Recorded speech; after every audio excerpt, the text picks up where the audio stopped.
All right, just turn it up a lot faster. You could hear it. So turn on the fan. Look at that. Ooh, look at that. How much air is coming in now.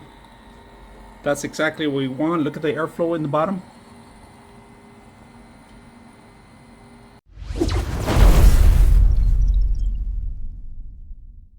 All right, today we're gonna upgrade our fans. All right, we're gonna replace, instead of 3 and 2 fans, we're gonna add 3. All right, one thing I like about it, that they give you the control module for all the fans and a SATA power connection for it.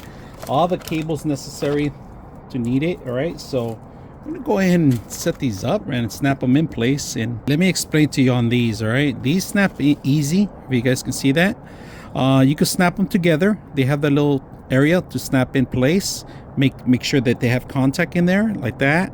And it's very simple. Now if you want airflow, the sign is gonna blow in air. All right, this is gonna suck in the air, it's gonna blow out the air. There's no arrows indicating that. There used to be some before, and at the end you get one single cable to connect them all.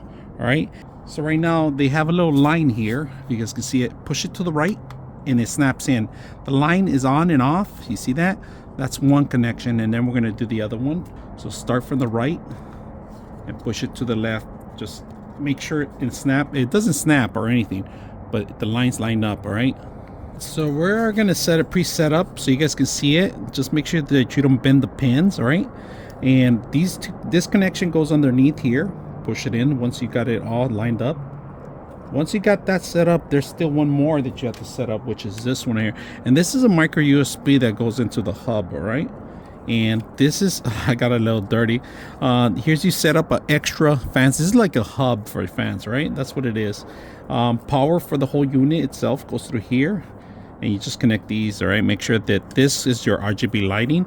RGB, if you have that in your fan, make sure you start with the arrow. It tells you where to do it, the 3-pin connection, and then you do the fan. All right, you got options here. You can extend more fans if you want by adding they have 2 different types of connection for it, but this is the ender that we're going to put into the hub. All right, so if you guys can see, it has like the block for the actual top pins. All right, this goes inserts in here, in there, better, really good, and they're all tied in. So just one cable, that's pretty much it. Got the fans connected. There's a cable. I set up because the actual radiator is a little larger, I set it up, screwed it in by itself, and then these by themselves too. So I am missing a screw out here, but I don't have a connection here, so I'm sending the cable through the back. If you guys can see, it's a little loose, so I'm gonna connect it right now. All right, look at my temperatures.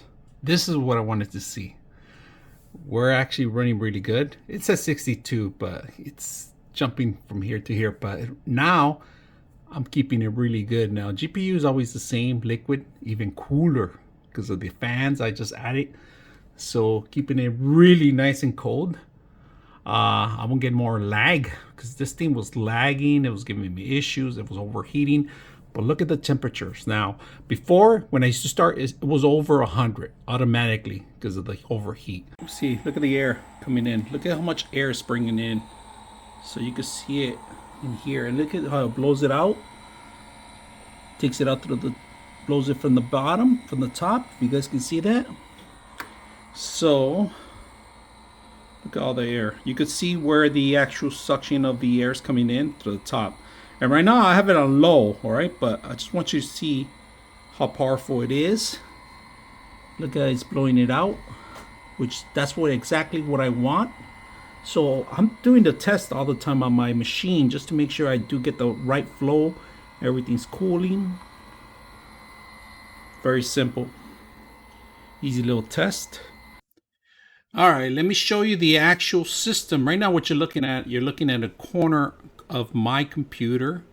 All right, and I'm just going to show you some of the stuff. Right now we're running it high so you guys could hear the fan. That's why I was doing some tests, but I'm going to put it back to standard. In standards, I'm going to say apply all, but if you want, you could do individual fans. You don't have to do them all. I'm going to say apply all, apply to all. High speeds right now, we're going to just change this to standard, apply to all, so it's going to change them all. Now what I want you to see is the sync light. All right, this is the part that I like the most on the system itself. So you see the lighting here. It actually shows you a whole structure of how the thing works and how it's working. Right now, I don't have any fans here. I only have them on the top, so you're only gonna see the top ones. But I want you to see all the effects. They got a lot of effects here. They got this one. I'm gonna apply it. You guys can see it just changed immediately. And then breathing is another one you could set up. Look at the colors of the breathing. So I'm changing them as we go so you guys can see the actual top of my computer where I have it running. Run away. Let's try that one. Look at that. It's like a rainbow color. So if you want to sync them all, you can sync them all, including the actual memory. If you guys can see, it's a different provider on the memory, but there's a way to connect all of them together. That could be another time. But right now, I'm just going to show you the different effects you have on the actual fan meteor. Let's try that one right now. So that's pretty much all the effects that we have, and pretty much does all of them. I mean, that's all the effects that we have on this system itself. So we're gonna go back to rainbow because I like to see a bunch of little colors here and there. But on this part right here, it tells you how to control each fan individually. You could add a lot more and control to your whole system itself. You got settings, you got system information, and it tells you the load on the CPU, GPU, and the storage and the fan pumps pretty much. So all together, very simple, easy to use. I hope you guys enjoyed the video. 99.6 of you are not subscribers in my channel. I hope that the content helps you out and that you find it very useful. And I hope you hit the like and subscribe.